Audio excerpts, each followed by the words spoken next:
As we begin this evening with a crash that left a 12-year-old boy in Cottonwood Heights in critical condition. He was hit in a crosswalk on East Fort Union Boulevard, this near Bella Vista Elementary School. Now, that crash is reigniting some neighbors' safety concerns over the crosswalk. Our Annika Johns joins us live from Cottonwood Heights with the story. Annika.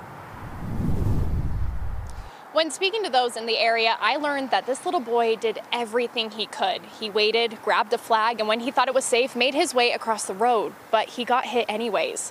Now those in the area are saying that something needs to be done before anybody else gets hurt. With a speed limit of 40 miles per hour, cars along Fort Union Boulevard drive over a crosswalk, one that connects Bella Vista Elementary School to the opposite business and residential side of the road. And yesterday, while in the crosswalk, a 12-year-old boy was hit and critically injured. A child was hit by a car when he was obeying all the crossing procedures. Now those who live and work in the area are calling for a change, something they say they've been advocating for years. I've been calling the city for 2 years. I've been sending emails to the mayor and the city council, and there's been no movement on any kind of crossing assistance here.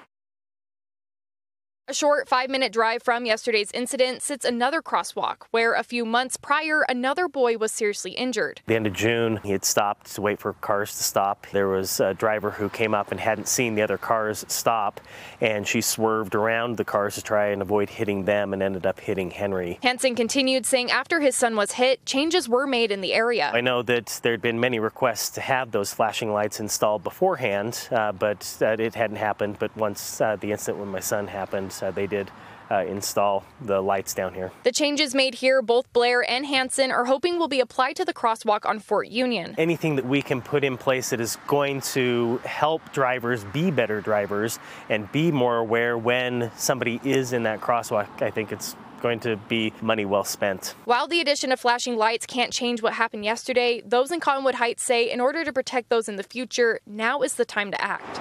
Is it going to take somebody getting hurt for something to be installed, or are we going to be proactive?